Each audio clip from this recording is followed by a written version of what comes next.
Hello and welcome to Literary Prospects. I'm Kelley Vick, your host, and it's my pleasure to introduce today's guest. Margaux Eliot is excited to give early aughts pop culture its due with her debut novel, Honeymoon Stage, which is out now. Writing as Julia Fine, she's also the author of speculative novels The Upstairs House, What Should Be Wild, and Madalena and the Dark. She lives in Chicago with her family. Margaux Eliot, aka Julia Fine, thank you so much for joining today to talk about your new novel, the first under the name Margaux Eliot, Honeymoon Stage. Author Sarah Sleeger says, Margaux Eliot's sharp, hilarious debut is the perfect blend of Hollywood satire, 2000s nostalgia, and heart-thudding romance, a captivating journey into the sparkling, shadowy world of reality TV and celebrity culture. Author Lane Fargo says, though Honeymoon Stage is a delightfully dishy Y2K era treat, don't let the shiny surface fool you.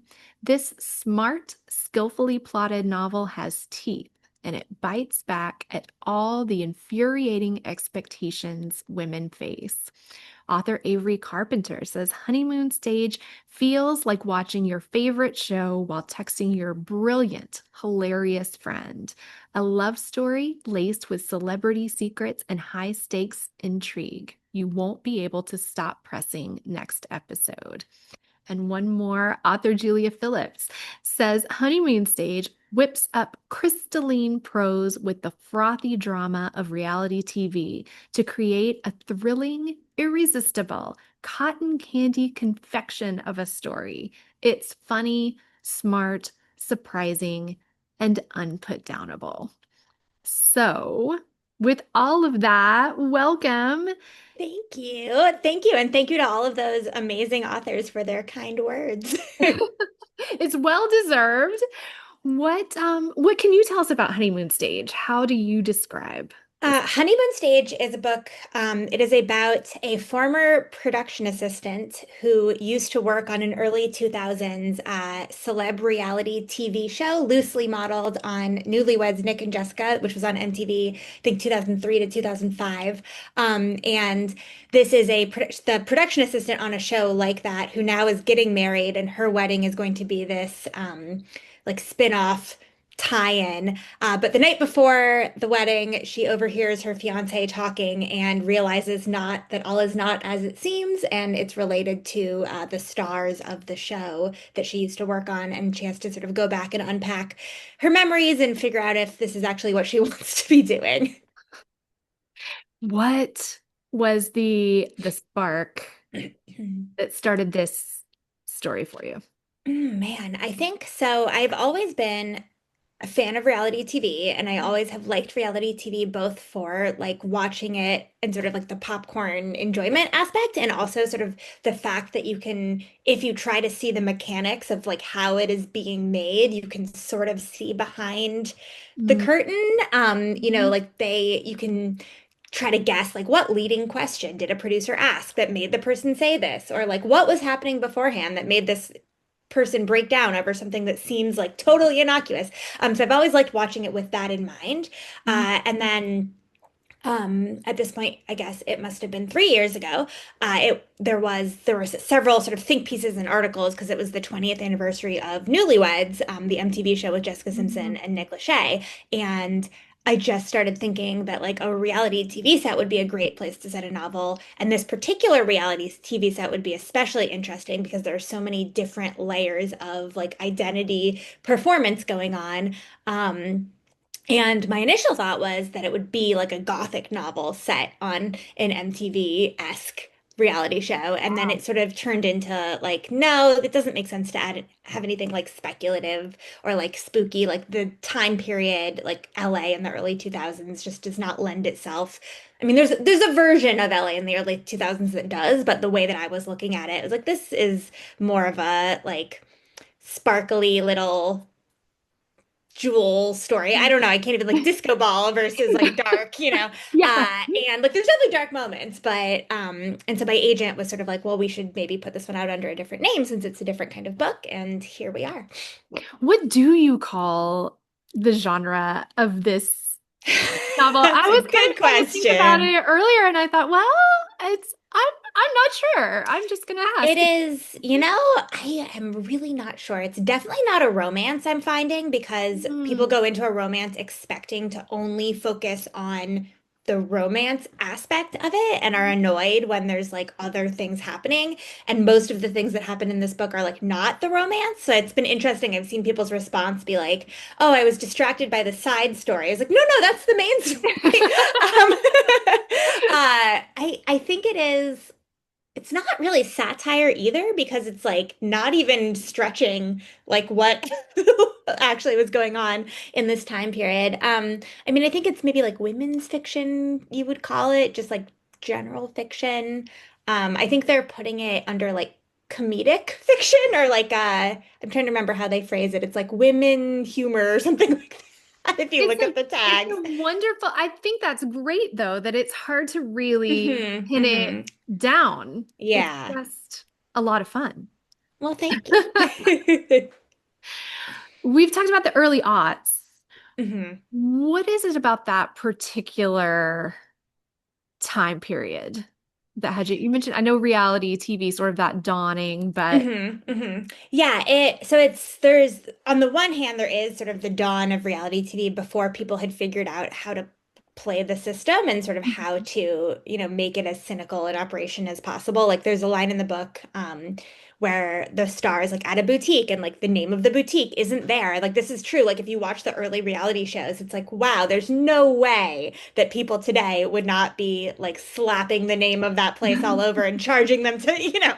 um so there's something sort of a little more innocent about it in that regard. But I also think the just like celebrity culture at the time, specifically around women and like young female pop stars, I feel like there's a lot to unpack because people like Jessica Simpson, Britney Spears were just written off as characters when they were actually human beings. Mhm. And I think the way that like magazines and tabloids and just made people the punchline of the joke in situations where I think it was not fair and very sexist. And I like to think that today, even if someone is, making the female pop star who really doesn't have as much control of the punchline of the joke, there's like, Twitter warriors, or I guess not anymore Twitter warriors, like TikTok people who will like push back against it. But because it was pre-social media, I feel like there were very few people um, speaking up for the people in the media crossfires, particularly the women. And so Yeah. I wanted to sort of bring that back to light and sort of have us think about like, when we were all sitting here making fun of this one thing, like what were we actually doing? And, were we giving enough credit to the people who, like you can't both say this person is an idiot for showing up on TV like this and also sort of look at like the business empire that they built or the fact that like they're in this position of celebrity and power. Like there's a lot of different dynamics at play. And I feel like we were all very like, oh, flatly, like those girls are stupid, So Hmm. Hmm. Hmm. We all kind of played into it. Mhm. Were you a fan of Newlyweds? I watched it. It was funny because I had never seen, at least I don't think I had ever seen the whole thing through. I knew about it sort of because everybody knew about it. And it ran on, um, I mean, it like the reruns just played. I feel like they played like the first three episodes like nonstop, and so it was like always on. And I thought I only knew like I knew like a few key moments, but then when I went back to rewatch it, I was like, oh, I remember this. I think I've seen this. So I think I was more of a fan than I thought, or at least I had seen more episodes than I thought. I wasn't like religiously watching it, and I wasn't like a huge Jessica Simpson or 98 Degrees fan at the time, although now I'm a massive Jessica Simpson fan. But at the time I knew like her big songs. Uh, so I had to discover it. I do remember watching the Osbournes though, and like being very into that. But Yeah. that one was a little bit more like tongue in cheek, I think. Yeah. So Well, you said you've become a Jessica Simpson fan. Is that through Mhm. researching Yeah, for this I book? read her memoir around the time that I was thinking about writing this book, and thinking like that would be a cool place to set a novel. I read her memoir, which came out in 2020. I actually listened to it and she narrates it, which is she just does a great job and it's really cool. And I feel like it sheds so much light on her as a person. And again, like she really was, I feel like she was like the guinea pig for a lot of these things that, it was pre-social media. It was pre sort of celebrities being able to craft their own image and put it out there as if it's not a crafted image. And so she was sort of like blazing the trail there. Um, and at the same time, it was the early 2000s where, like, if she dates a football player and he loses the game, the entire country is going to, rip on her about that. Or if she, like, gets photographed from a weird angle, suddenly everyone is talking about, like, how much she weighs when she's actually still really tiny. And it just feels like I think I must have known at the time that that was not fair. Um, Mhm. but listening to her talk about it and like the impact it had on her too, it made me very frustrated on her behalf. And I think I mean, I just think sh everybody deserves more than to be the butt of the joke, but like for her in particular, like she was very, very young on Newlyweds. She was playing a game that she knew how to play, and it sort of launched her career in a different Mhm. direction. And there's no need for us all to sort of write her off. And she actually is putting out she either just put out or is about to come out with a new album. It was like a two-part album where she's like writing her own music and getting back into it. So it's like, get it, girl. Yeah. Do you think TikTok and social media ha- is plays a big role in making that better for female stars these days? It's so interesting because I think there are ways in which it makes it better, and then there are ways in which it makes it worse. But I Mhm. think maybe for the celebrities, the good outweighs the bad. I mean, unless someone is doing like I'm trying to remember, I don't know too much about it, but there was a whole like Blake Lively campaign against her on TikTok where Yeah. people were trying to get, so like there's definitely weaponizing it like that. But in general, like people are already going to be talking about these celebrities, and if the alternative is like you have, a few different magazines and like late night hosts who can like push one narrative, it's nice to be able to have other people stepping in to be like, actually look at it this way, which can be very annoying because you're sort of like, we don't need to look at these things in 500 million. We don't need to analyze like Taylor Swift's nail polish color 17 billion times. But at the same time, I think that is better than like having one person who is not the artist, or the public figure themselves, like pushing a narrative. Mhm. Um, I think like for everyday people, it's probably worse because people who did not sign up to be in the public eye, suddenly end up in the public eye with TikTok and social media. But it is being able to like craft your own narrative and like be in charge of Mhm. the story that's out there in a way that I think the pop stars of the early 2000s really couldn't. Like that seems like like a positive development. Yeah. With reality TV, obviously, we've said Honeymoon Stage very much takes a sort of behind the scenes, Mhm. that sort of dawning area. Have you worked at all in reality TV, or how did I you did a lot of get all this inside research. info? I did a lot of research. I have not, although I do. People came out of the woodwork actually when I said I was writing this. It was like, oh, I spent a few years on like whatever a friend's husband spent a few years on a show where it was like man caves. He was a production assistant and so it was going around filming, and so like Hmm. people came out and they're like, oh, actually you wouldn't say this or you would do this or this is what it's like. I myself have not, but I did read a lot of like guidebooks of like how to do this, especially because when it first started, I feel like it was such a hot it still is, but it's a little oversaturated now. But if you go back like 10, 15 years, still like it's so cheap to make reality TV because Hmm. you're not, there's no like often there's no set budget, there's no costumes, you're not paying any actors. there's no writer, like the writers, there are writers, but there's no one like script writing in that way. And so a lot people were like, oh, this makes a ton of sense. And networks were greenlighting things. And so all of these like guidebooks of like, all right, so your pitch was accepted. Now what are you supposed to do? So I read a lot of those, and that helped too. And of course, I like have watched a lot of reality TV, and thought about what it must be like to work behind the scenes. This is Margaux Eliot's debut novel, but you, as we alluded to earlier, have Mhm. published three other wonderful speculative novels under Julia Fine. So, what has it been like publishing under this new name in this new genre? It's funny because it's like such an open secret. Like I've had people ask like, "Oh, should I call you Margot's?" Like, "No, no, no. That's just like the name on the book." Um, it it's funny because I was very against using a pen name when my agent first suggested it, which was probably it was before I'd even finished the book. I think I had like sent her 75 pages, and she sort of floated the idea, and I shot it down immediately. And then by the time that it was finished, and we were going out to editors, we still had not decided. Like she still was sort of floating it and saying, and I think she like said to them, you know, like I think we might do it like this, et cetera, et cetera. But it wasn't until I got my like edits from my editor that I really was like, okay, yes, this makes sense.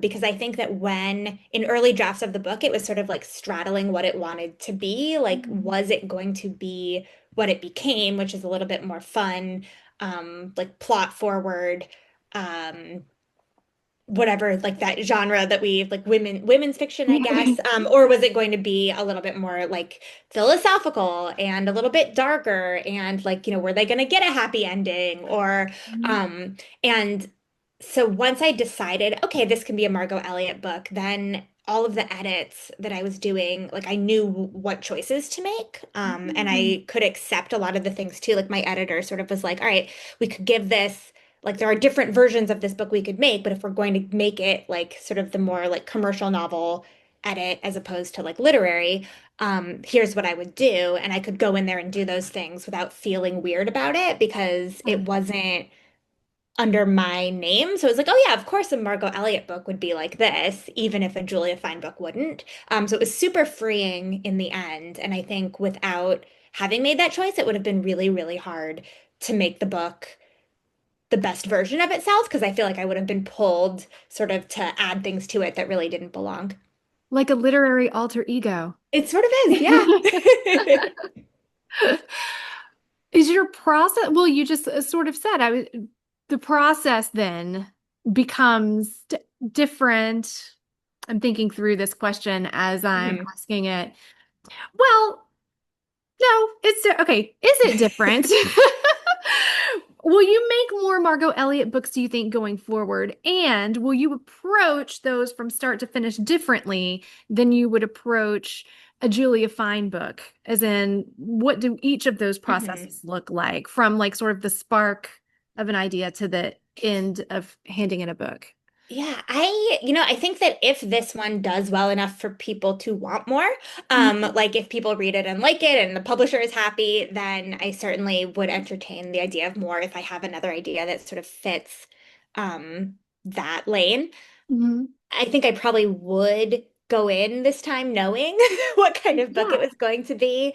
Um, and it does sort of seem like when I look at my list of ideas, like there are very clear, like, okay, this belongs sort of in the Julia Fine lane and would be for that type of reader. Whereas these other ideas, like, could be a lot more like pacey and fun. Mhm. Um, I don't know. I have yet to write another Margaret. The one I'm working on right now is like very firmly in the like gothic speculative camp. Uh, So it we'll see. But I also think there was something really nice about taking a break. So what had happened is I published Madeleine in the Dark, which again like gothic speculative dark, and was working on this book that I'm working on now in like a different form, and it just like I needed something different. I needed something fresh. I needed a break. And so I wrote like Honeymoon Stage basically like in between. So I think that as a like way to do things actually feels like maybe I'll try to do like every other going forward.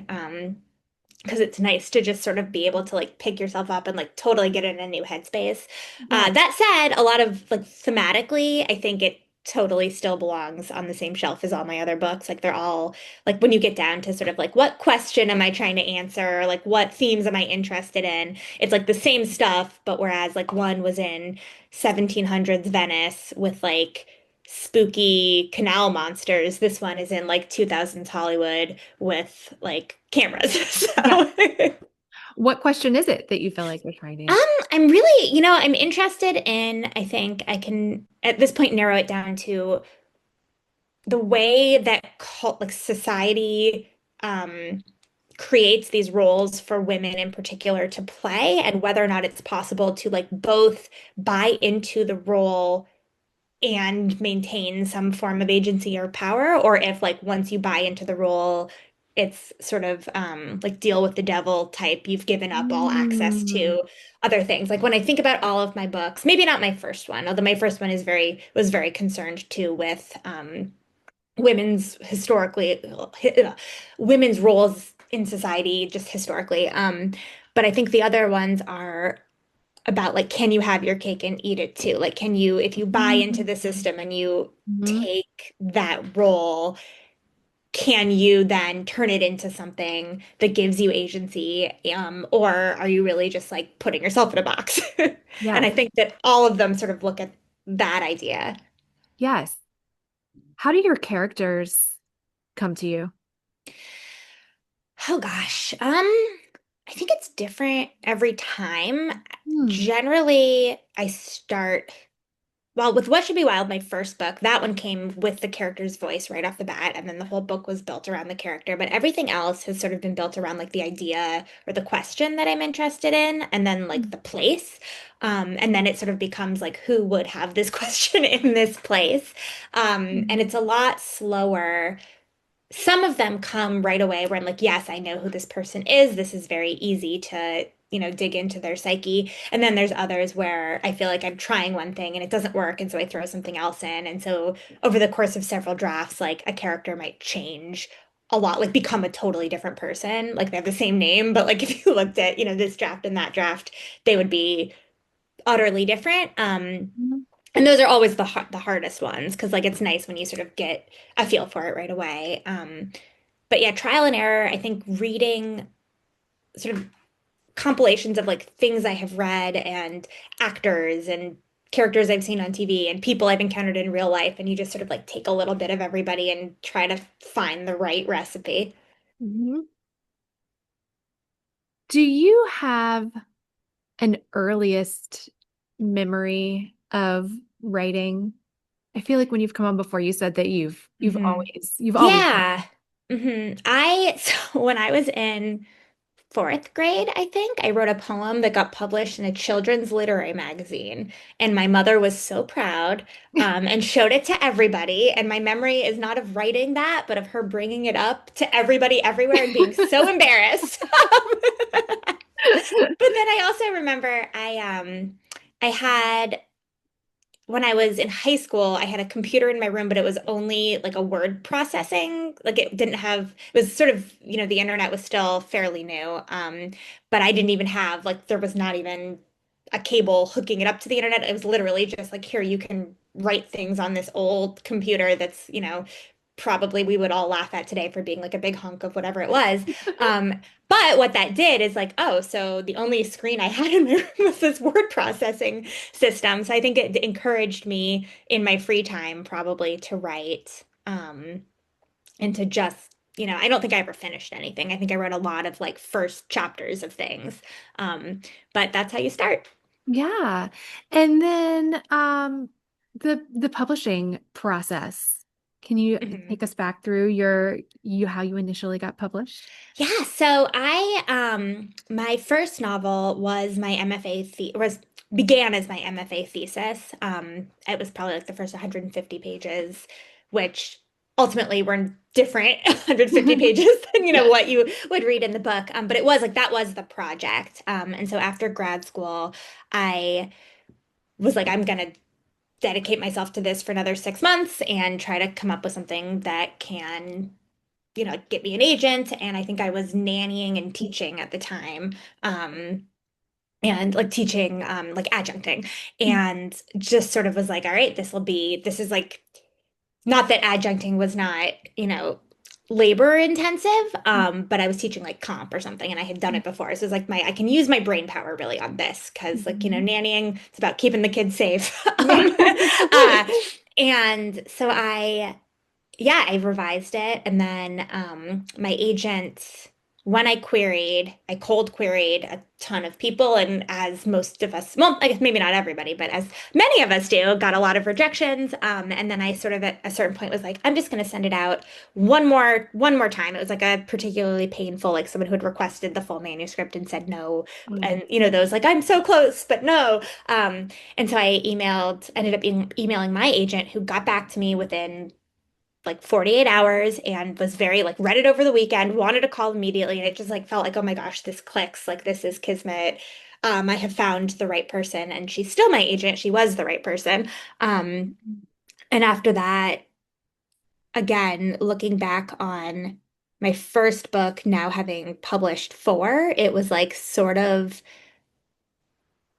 a dream publishing experience, I think, because we like did a few rounds of revision on it, went out with it, got offers, felt very taken care of by my publisher, loved my editor. It was like just a very nice, this was in 2018, and it was a great experience. And then I feel like in between that and my next book coming out was COVID, and the whole thing just sort of change, like it all just changed so drastically, and like what worked for publishers and what kind of books people wanted. And so it was interesting, because so much of my positive experience for my first book, when I think like, oh, this was better, it was like, well, yeah, because like people were going and doing more events, and like you could still invite everybody to something on Facebook and they would show up. And it's like so much of it is about the just things changing. um but yeah, that book is a fairly smooth publishing process. Um, and then it served me right to think it would be that easy of time. Well, has it gotten easier again now that you're on book four and we're sort of further out Mhm. from COVID, or does it I feel think forever changed? it's so different. It still feels very different. I feel like I feel like I snuck in like the last really like, I'm sure people didn't actually know what they were doing, but it sort of Mhm. felt like, okay, they have like a system for this. They know the people to contact. They know what to do. Like if they want a book to do this thing, publishers knew what to do to get it to, achieve that to a certain Mhm. extent. Now Mhm. I feel like it is anybody's game and nobody knows, and there's new social media all the time, and this no longer works, and people aren't going to events, but they're doing this, but they're doing that. And like it feels like it's constantly, from my perspective, it feels like publishing is always playing catch up. Mhm. Whereas, and it could be just my naivety with my first book too, but it felt less like that to me. Like it felt much more like, oh, like we will do these things and they will accomplish basically what we want them to accomplish. And now I feel like I know people who've gotten like massive book deals and they still can't get their book positioned in a way that, gets it what they would hope it gets. And so it's sort of, there's ways in which that's sort of exciting and freeing, because it's like any book Mhm. could break through. I think more often no books break through. Yeah. But it does feel a lot less of a sure thing, um, even when a publisher is like really behind a book, which I don't know. As a business model, that seems not Mm. so great. But as a Mm. writer, you're like, well, if my book wasn't going to be the one you were behind anyway, then maybe she's got a chance. So, Does it feel like there's more being put on the authors in the marketing of everything? I mean, I think if you're somebody who is really going to count on like TikTok Hmm. to break you out, probably. But the chances of that, I mean, going viral feels so random to me that it doesn't feel worth like the constant.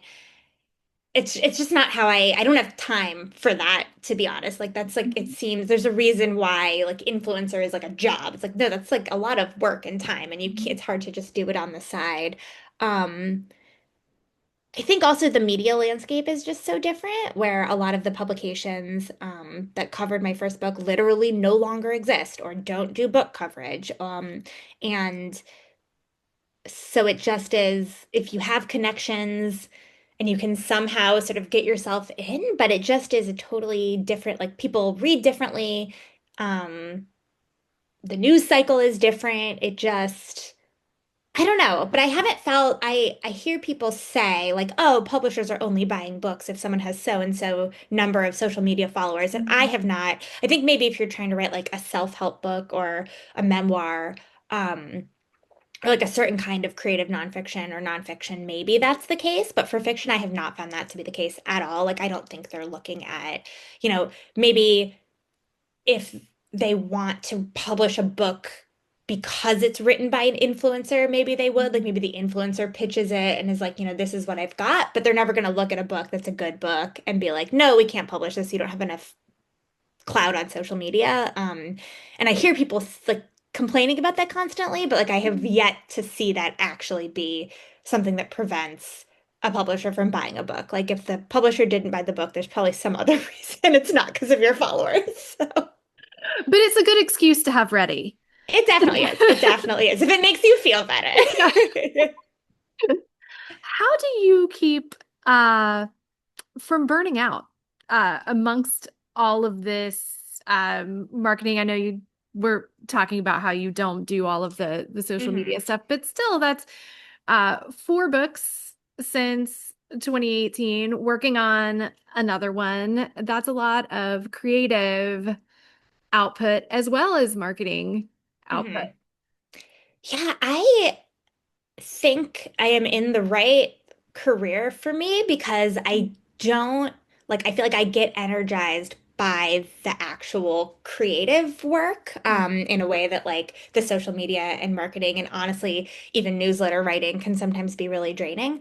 Mm-hmm. Um, and I actually so I have the book is coming out next Tuesday. So I've got a lot of last minute things that are preventing me from doing I try to do like at least, 45 minutes to an hour a day on my new project. And I was thinking about like what feels off right now. And it's like, oh, it's because I don't have time to do that. And the part that I really love is that part, which feels like at least there's this, because that's the only thing that I can control. That's the only thing that like is in my realm of I don't know, like it feels like a good realization to make that like, oh, the part I like is the writing. Yeah. So um but yeah, that said though, I do take breaks.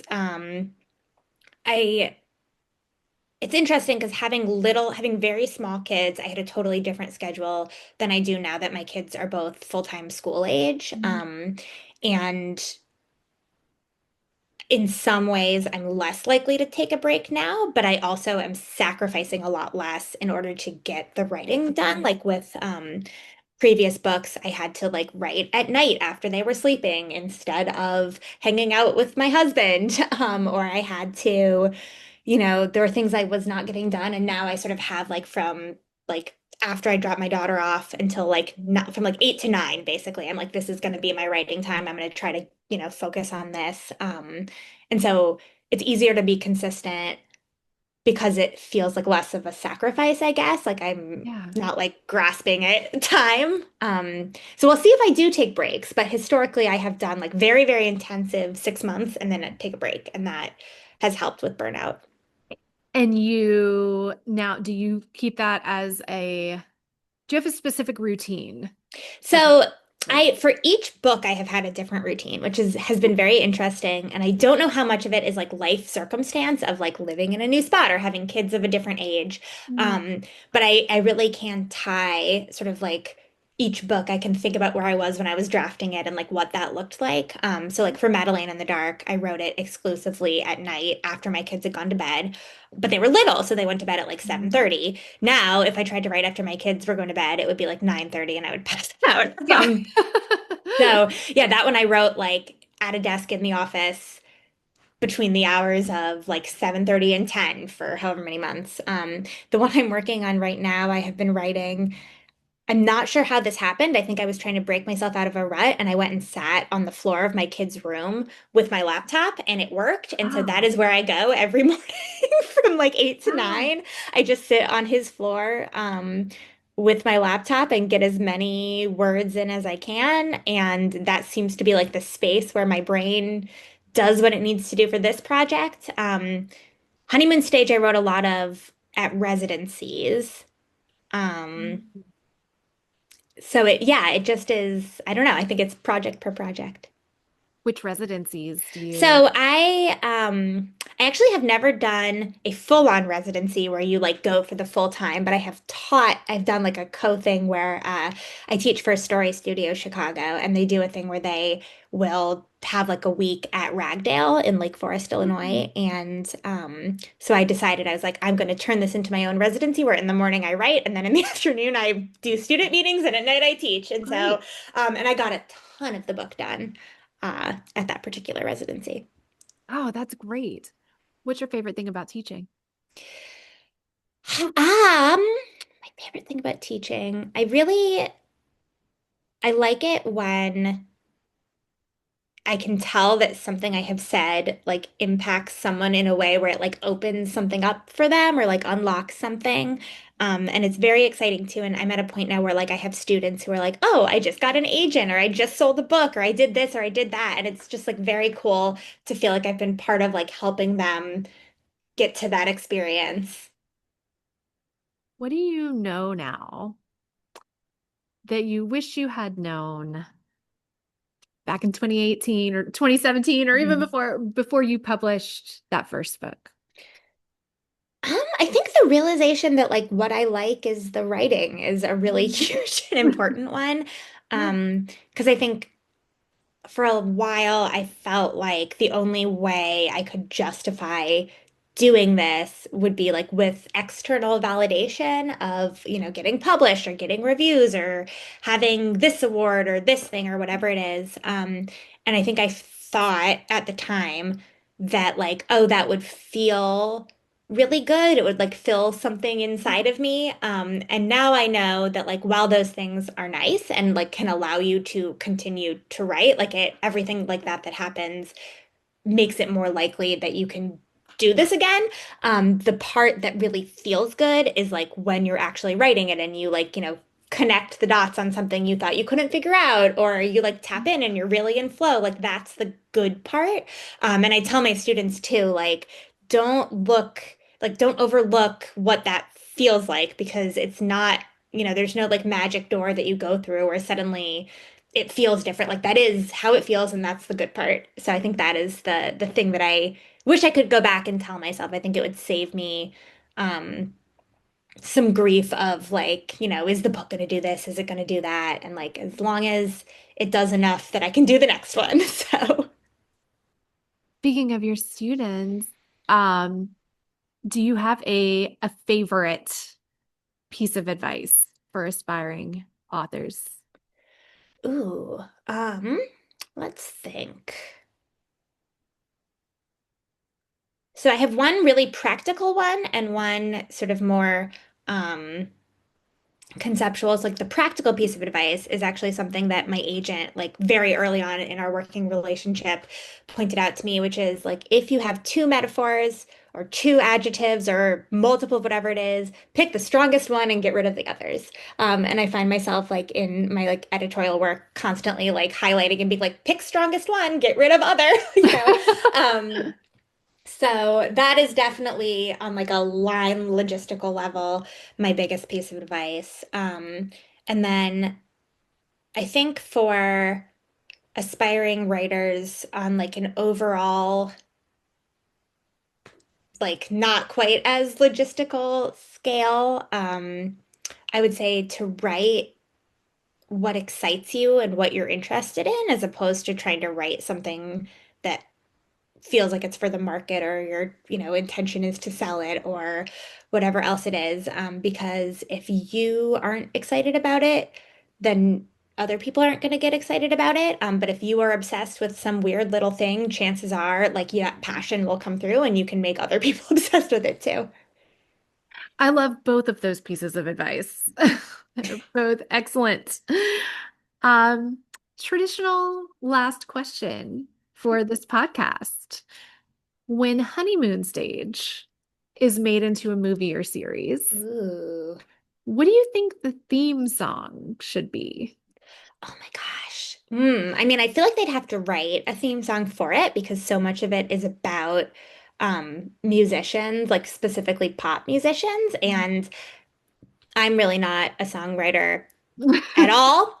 So there's like two or three lyrics that I had to write in there, but because I was like basing them on like cheesy 90s lyrics, I was like, oh, this is easy for me to do because I just can write the stupidest, most poppy things ever. But like to actually put music behind it and make it good, that would be really hard. Um, if not that, um, if not a song that like they would write for it, I think I'm trying to think what did I listen to nonstop? Well, Taylor Swift hits different. I listened to a lot. Mhm. And then Jessica Simpson, A Public Affair was the other one. I was wondering if Jessica Simpson was going to Yeah. make her way in there.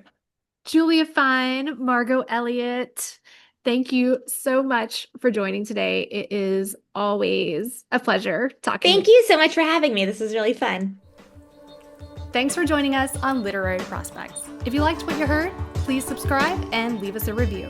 We'll see you next time.